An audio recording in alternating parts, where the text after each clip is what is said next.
Hello student, आज हम लोग पास्ट परफेक्ट टेंस का अध्ययन करने जा रहे हैं। टेंस में पास्ट परफेक्ट टेंस का अर्थ होता है बीता हुआ पूर्ण काल। देखिए, इसका पहचान है कि जिस हिंदी वाक्य के अंत में चुका था, चुके थे, चुकी थी, आ था, ए थे, ई थी आता है, उसे पास्ट परफेक्ट टेंस कहा जाता है।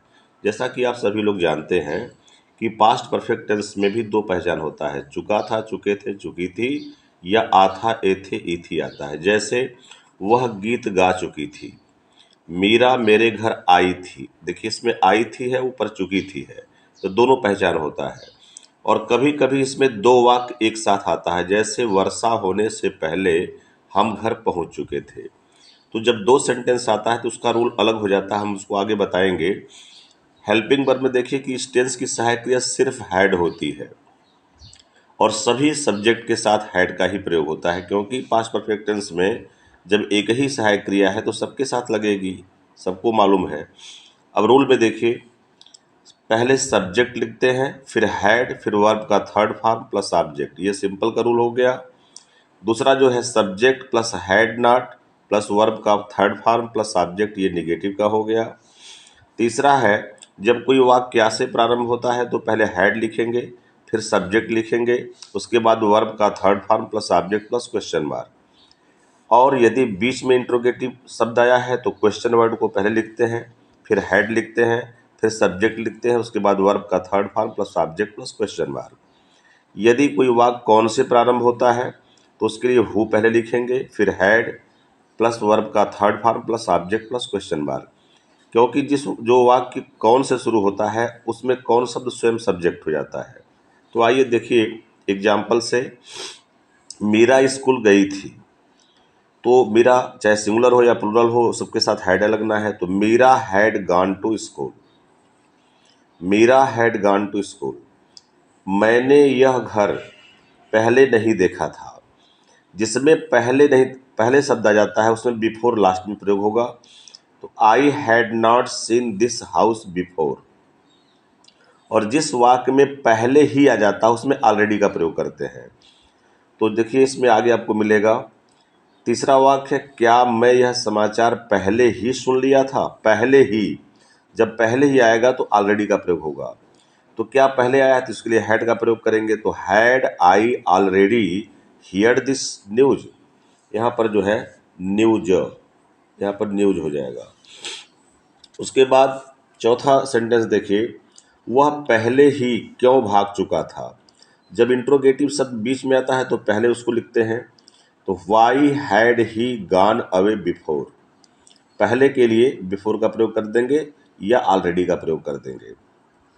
अगर बिफोर का प्रयोग करना होगा तो वाक्य लास्ट में किया जाता है, ऑलरेडी का करना है तो सब्जेक्ट के तुरंत बाद किया जाता है।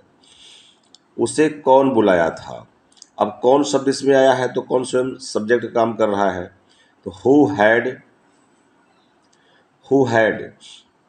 ही कॉल्ड, यहाँ पर जो ही है सब्जेक्ट नहीं है, ये ऑब्जेक्ट है, तो यहाँ पर ही नहीं होगा, हिम होगा। Who had him, who had called him, sorry, who had called him होगा यहाँ पे, हु हैड कॉल्ड हिम, क्योंकि यहाँ पर कौन शब्द जो है सब्जेक्ट है, हैड जो है सहायक क्रिया हो गई, कॉल्ड वर्ब का थर्ड फॉर्म हो गया, ये ऑब्जेक्ट हो गया। तो इसका अनुवाद बनेगा हु हैड कॉल्ड हिम। अगला सेंटेंस है, वह कौन सा घड़ी खरीदा था। जब कौन सा शब्द आता है तो उसमें माने जो सब्जेक्ट होता है साथ में उसके रहता है। तो कौन सा घड़ी, तो विच वॉच हैड ही बॉट। जिस वाक्य में कौन सा, कौन सी शब्द आता है उसमें ऑब्जेक्ट लगा ही रहता है। तो कौन सा घड़ी, तो इसका हो जाएगा विच वॉच हैड ही बॉट। तो गाइस, इसको आप समझ गए होंगे। और कभी कभी क्या होता है कि इस टेंस में दो वाक्य एक साथ आते हैं, तो उसका अनुवाद कैसे करते हैं मैं आगे बता रहा हूँ आपको। देखिए, अब यहाँ पर आप देख सकते हैं, इसमें एक नोट लिखा गया है। कभी कभी इस टेंस में दो वाक्य एक साथ आता है, जिस वाक्य का कार्य पहले समाप्त होता है उसका अनुवाद पास्ट परफेक्ट टेंस में किया जाता है, तथा दूसरे वाक्य का अनुवाद पास्ट इंडेफिनिट टेंस में किया जाता है। बीच में बिफोर या आफ्टर का प्रयोग भाव के अनुसार किया जाता है। कहने का अर्थ यह है कि जब पास्ट परफेक्ट टेंस में दो वाक्य एक साथ आ जाते हैं तो पहले हमको देखना चाहिए किस वाक्य का कार्य पहले समाप्त हो रहा है, तो उसका अनुवाद हम पास्ट परफेक्ट टेंस में करेंगे, दूसरे वाक्य का अनुवाद हम पास्ट इंडेफिनिट टेंस में करेंगे। वैसे गाइज हमेशा आपको ध्यान देना है कि जब दो सेंटेंस साथ में आएगा तो अंतिम वाले वाक्य से ही आप अनुवाद शुरू करेंगे। अगर अंतिम वाला वाक्य का कार्य पहले हुआ है तो उसको पास्ट परफेक्ट बनाएंगे, यदि उसका कार्य बाद में हुआ है तो पास्ट इंडेफिनिट बनाएंगे, यानी स्टार्टिंग लास्ट से ही होगी। जैसे यहाँ देखिए, पहला है जैसे हमेशा अनुवाद अंतिम वाक्य से प्रारंभ होता है। जैसे डॉक्टर के आने से पहले मरीज मर चुका था। पहले कौन काम हो रहा है? मरीज का मरना है, माने मरीज मर चुका है। तो पहले इसका अनुवाद पास्ट परफेक्ट में करेंगे, फिर इसका अनुवाद हम पास्ट इंडेफिनिट में करेंगे। तो यहाँ हो जाएगा द पेशेंट हैड डाइड, माने पहले का अनुवाद हो गया द पेशेंट हैड डाइड, फिर पहले के लिए बिफोर का प्रयोग करेंगे, बिफोर द डॉक्टर केम, यानी इस वाक्य का अनुवाद हमने पास्ट इंडेफिनिट टेंस में किया और इस वाक्य का जो अनुवाद है पास्ट परफेक्ट में किया गया। मतलब पहला काम यही हो रहा है, जो काम पहले होगा उसको हम जो है पास्ट परफेक्ट टेंस बनाएंगे, दूसरे को पास्ट इंडेफिनिट बनाएंगे। दूसरा देखिए, आंधी आने से पहले पेड़ गिर चुका था। तो पहला काम क्या हो रहा है? पेड़ का गिरना। तो पहले इसका अनुवाद पास्ट परफेक्ट में होगा the tree had fallen before the storm came. The tree had fallen before the storm came. अब इसमें देखिए कि स्कूल जाने के बाद घंटी बजी, यहाँ बाद शब्द आ गया। तो घंटी बजी माने स्कूल जाने के बाद घंटी बजी, तो पहला काम क्या हो रहा है? स्कूल जाना। दूसरा काम हो रहा है घंटी बजी, तो पहले तो इधर से ही बनाया जाएगा। तो अब इसको हम पास्ट इंडेफिनिट बनाएंगे और इसको पास्ट परफेक्ट बनाएंगे। मतलब आपको ध्यान देना है कि हमेशा अंतिम वाले वाक्य का ही अनुवाद पहले किया जाता है। अगर काम पहले हुआ है तो उसको पास्ट परफेक्ट बनाएंगे, अगर बाद में काम हुआ है तो उसको इंडेफिनिट बनाएंगे। तो स्कूल जाने के बाद घंटी बजी, तब अब पहला काम हुआ स्कूल का जाना, तब घंटी बजी, तो इसका बनाएंगे पास्ट इंडेफिनिट टेंस में। तो द बेल रैंग आफ्टर, अब इसका पास्ट परफेक्ट बनेगा I had gone to school. School जाने के बाद, तो किसके स्कूल जाने के बाद? मेरे स्कूल जाने के बाद। तो इसमें कर्ता छिपा हुआ इसलिए आई हमने रख दिया। The bell rang before I had gone to school. इसी तरह से अगला सेंटेंस देखिए, क्या सूर्य निकलने से पहले वह जा चुका था? पहला काम यही हुआ है, वह जा चुका था। तो जो सेंटेंस पहले बनाएंगे उसी को हम इंट्रोगेटिव में रखेंगे।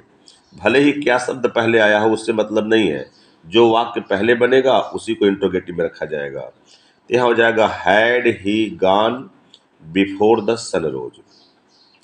हैड ही गॉन, आप सोचेंगे क्या पहले आया है तो इसमें बनाना चाहिए, लेकिन नहीं, जो वाक्य पहले बनेगा उसी को इंट्रोगेटिव में रखा जाएगा।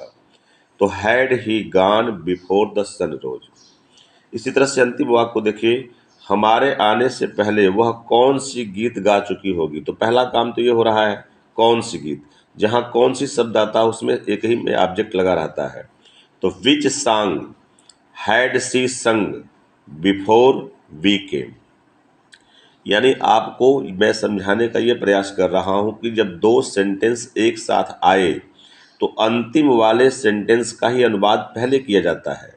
जिस वाक्य में पहले शब्द आता है तो अंतिम वाला वाक्य जो है पास्ट परफेक्ट बनता है और पहला वाला जो है पास्ट इंडेफिनिट बनता है। और जब बाद शब्द आए तो अंतिम वाक्य पास्ट इंडेफिनिट बनेगा और पहला जो है पास्ट परफेक्ट बनेगा। यानी वाक्य का शुरुआत हमेशा अंतिम वाक्य से ही होगा। अगर उसका काम पहले हुआ है तो उसको पास्ट परफेक्ट बनाओ, यदि बाद में हुआ तो उसको पास्ट इंडेफिनिट बनाओ, लेकिन पहले उसी से स्टार्ट होगा, जैसा कि आप देख चुके होंगे। गाइस, यदि ये आपको वीडियो पसंद आई हो तो लाइक करिए, सब्सक्राइब करिए। थैंक्स। ओके।